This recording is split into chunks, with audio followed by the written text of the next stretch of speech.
All right, that's our first show. What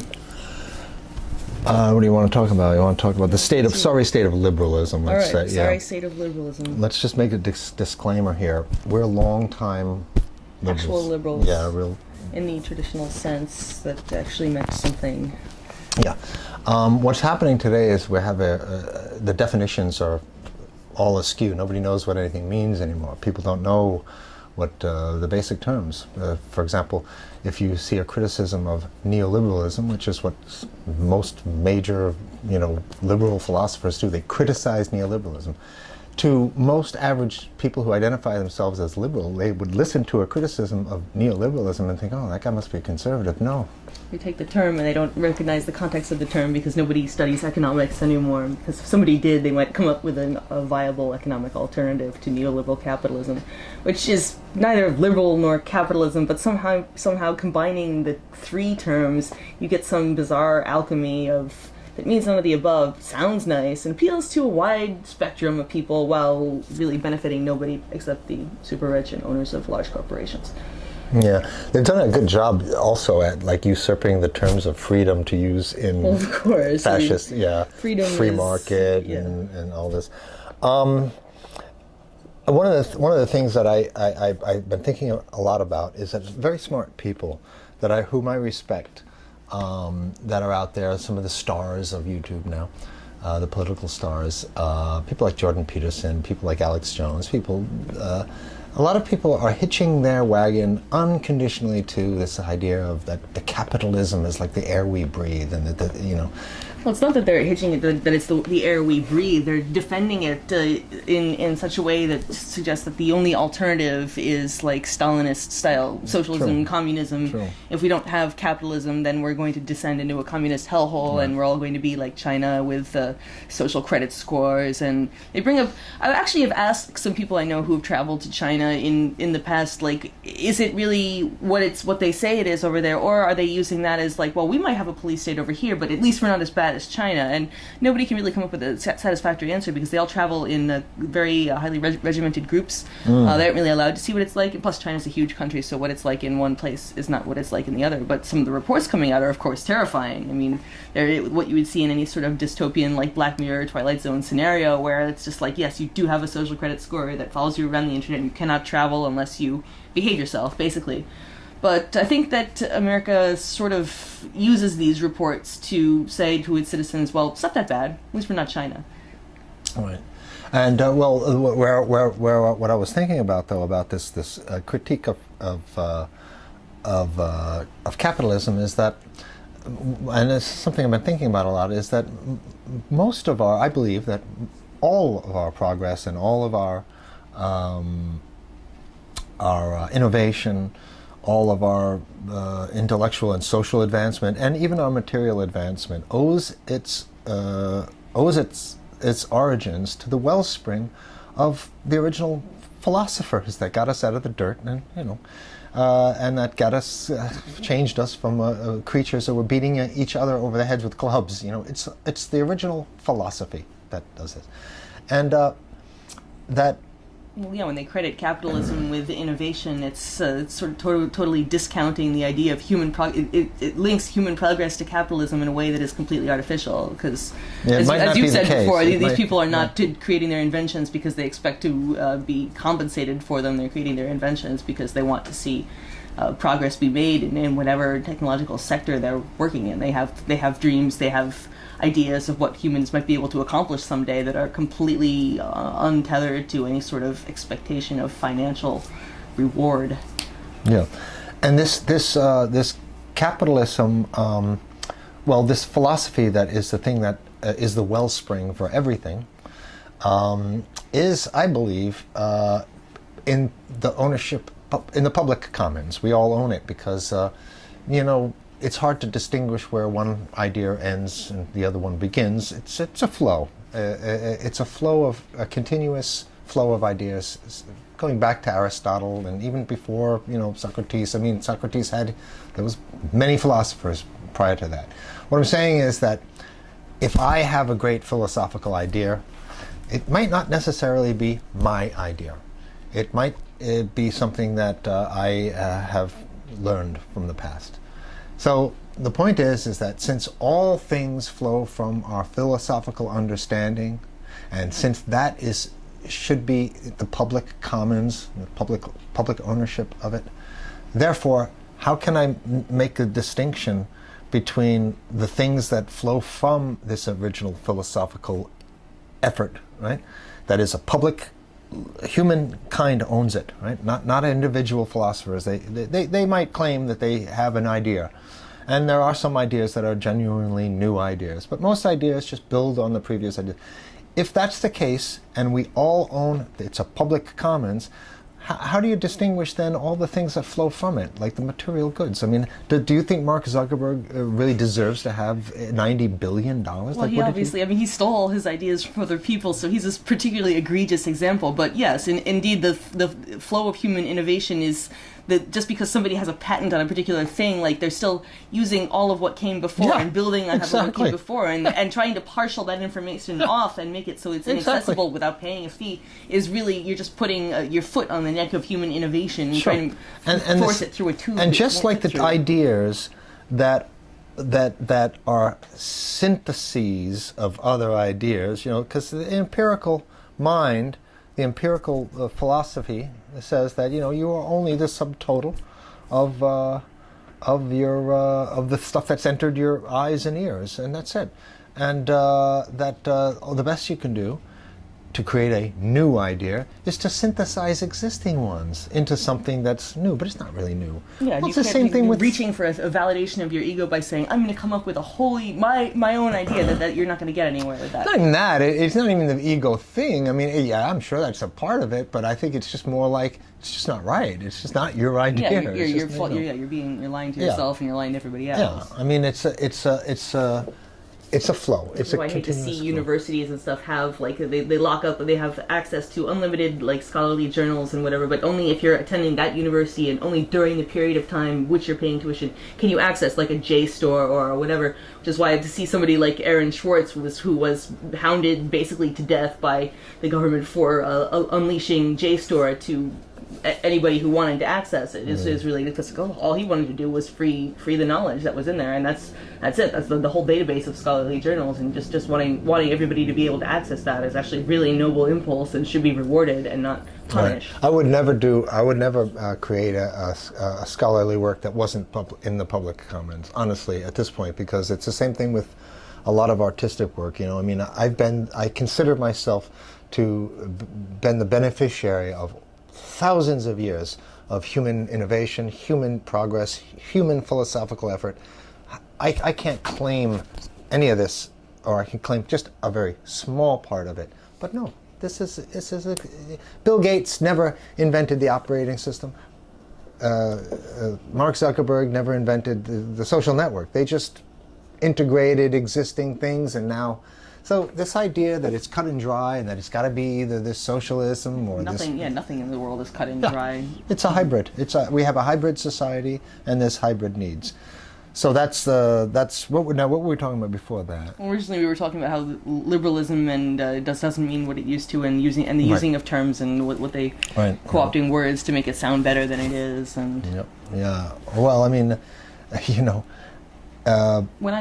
before we both spoke at Left Forum recently on the subject of basically this similar subject, and I did an informal survey of a number of my friends who are liberals, and I found it very interesting that the vast majority of them, I would say pretty much everybody, no longer wanted to identify with the term liberal, even though their views hadn't changed, and they still they held liberal views, what were typically considered liberal views 10 years ago. Tell me about how that. I'm going to get some Patron here. Okay. Yeah, they didn't want to be associated with the term liberal. They felt kind of bad about maybe not wanting to be associated, but then for their own reasons, these were all conducted independently of one another. They didn't want to be called liberals so much with that word. Like I said, their views hadn't changed, but they. But that's strange, though, because most young people very definitely self-identify as liberal. Yeah, like I said, their views hadn't changed. They said that, well, yeah, I would typically consider that I'm a liberal, but I don't like that term anymore because of what it's been associated with. I mean, some people didn't come out and say that, but that was the general sort of consensus, which I was surprised because I sort of had an inkling that some people might think that, but I didn't think so many. Huh. Well, I'm a liberal. I'll be that way till the day I die, and I'm on the left. And I'm not necessarily going to say I'm a Democrat to the no, that's disgusting. But I'm definitely liberal, and liberal has a real meaning. And the social justice warriors are destroying it right now. It's important that we don't let them have the word, because that's what it is. They've hijacked the term, and they're staking their claim to it, and they're shouting the rest of us down, even though they're a very tiny, very vocal, and very irritating minority. And people are just letting them have it. People are going this walk away campaign, which is entirely engineered by some Heritage Foundation schmuck or other. Oh, is that what it is? I don't know. But I mean, theorizing, the guy is way too Heritage is getting back way in too the game. smooth for to be authentic. I don't believe him for a second. But it's people are falling for this because liberalism has been made so toxic, and it's just so tempting to say, well, I don't want to be a part of this. Well. But you're letting them win then, because you still hold liberal views, traditional, classical liberal views.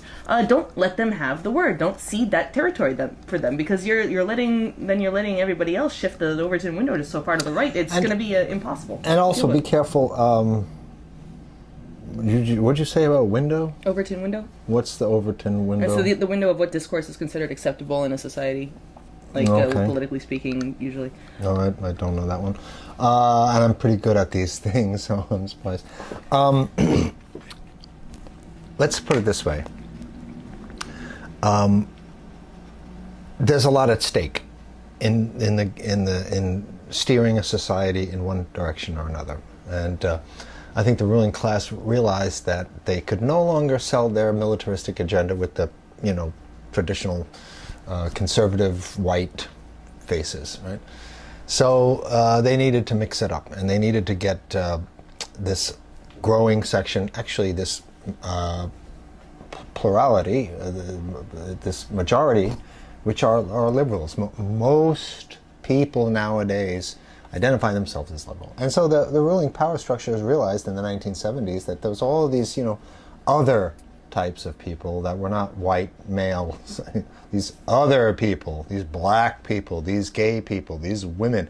And unfortunately, we had to give them rights. That was pretty much their feeling about how the colonial authorities used to do it when the British Empire took over a place. You delegate some power to the people who live in the country, who look like the people who live in the country, but you give them just a little bit of power, and the people in the country feel like they're being represented. So that's why Don Lemon, Rachel Maddow. Yeah. So what it is you get people who have the visual appearance of diversity.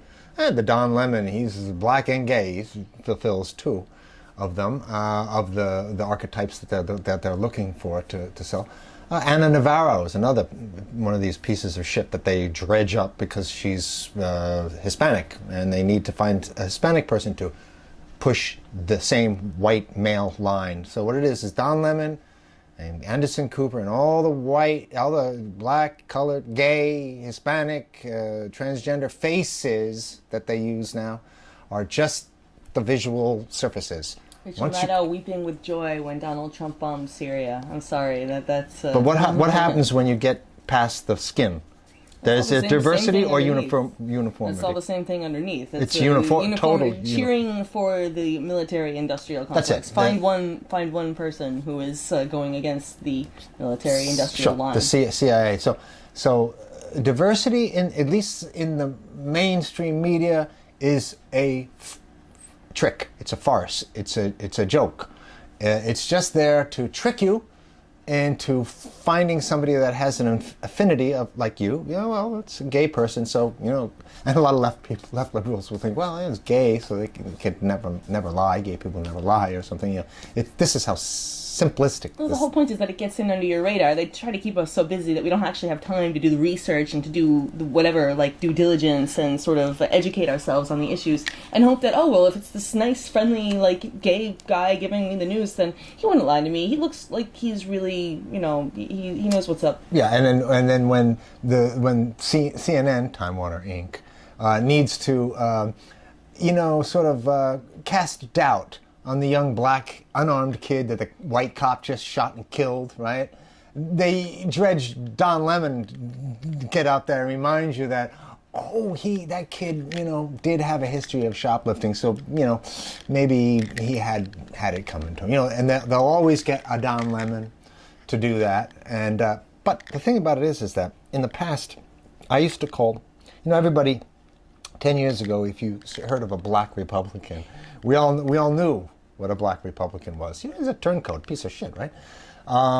But it's gotten so bad now that you're not necessarily a slimy piece of shit if you're a black Republican, because the Democrats are so bad that it's actually credible for a black person to... Honestly, they're both just as bad as the other. And if you're going to call yourself anything like... A black Republican is no worse than a black Democrat. Yeah, but give me a break. Give me a break. A black Republican, give me a break. But, having said that, though, what is that? That's a dead cockroach. Okay. My cat's been busy. And there's flies. I wonder if the flies can be seen on film, because... Well, if they can, we'll just say there's a dead body here. We ripped out the throats of the ruling class, and one of them is lying right here, so we're doing a show over their corpse. Right. So we covered, what did we cover so far? We covered the hijacking of the term liberal and the preeminence of the word capitalism, but you didn't really go where you were going with that, which is like how it's being treated as the air we breathe in such a way that nobody talks about it. Right. I don't know if you wanted to go any further with that. I'll wrap up the capitalism bit, but I did want to get back to the liberal terminologies and stuff. But it is a hybrid world, and one solution does not fit all. And I can say for certain that the free market is a perfect system when you're in like a night... Actually in a free market and that's free true. Market. We don't have anything remotely approaching such. No free market here.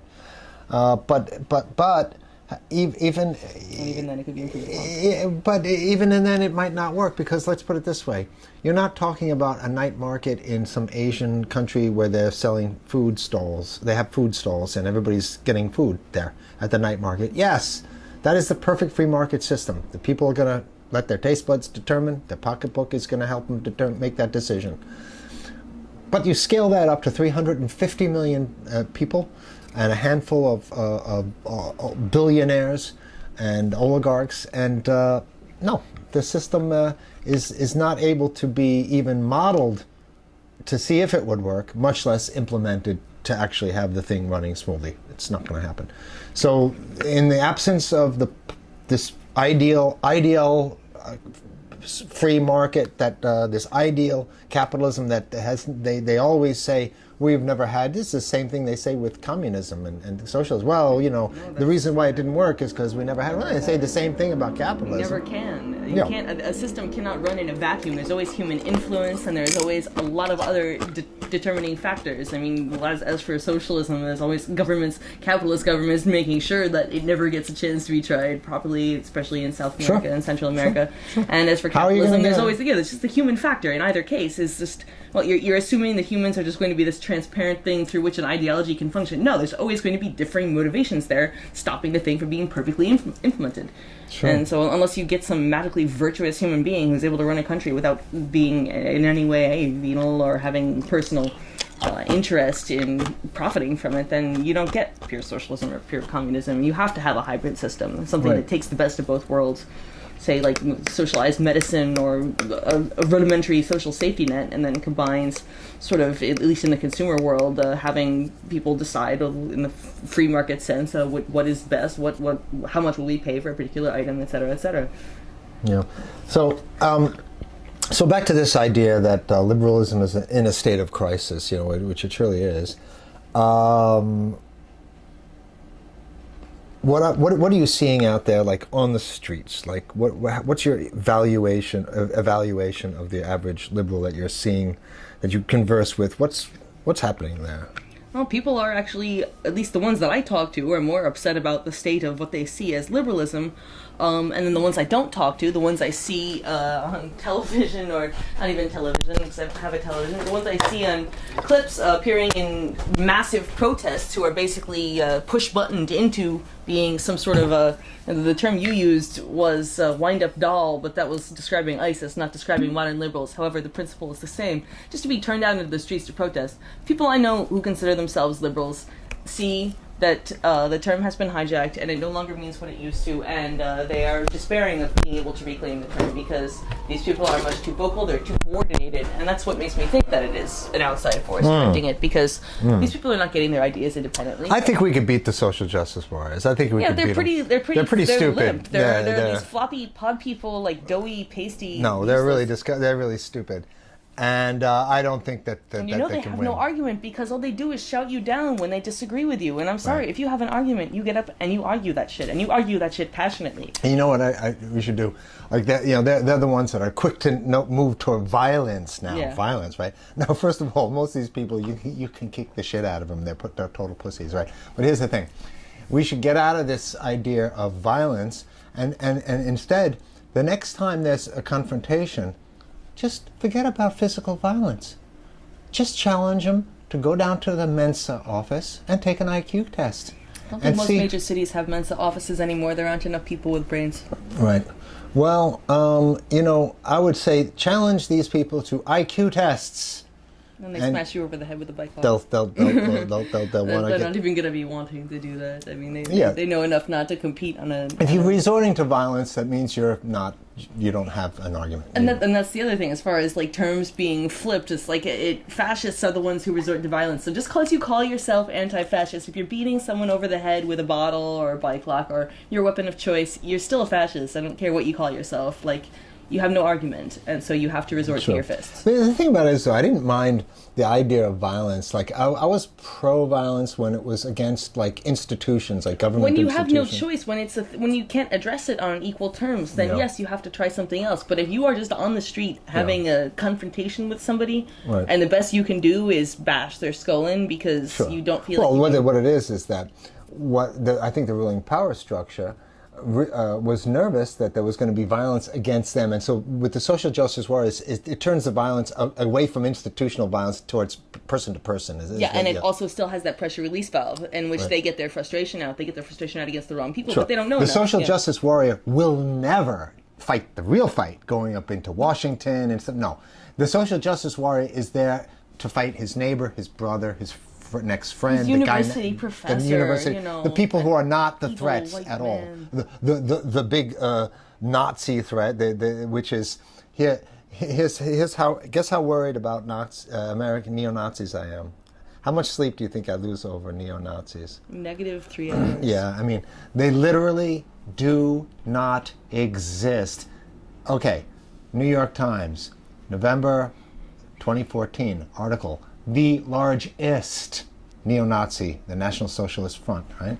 Neo-Nazi organization, 400 members in 32 states.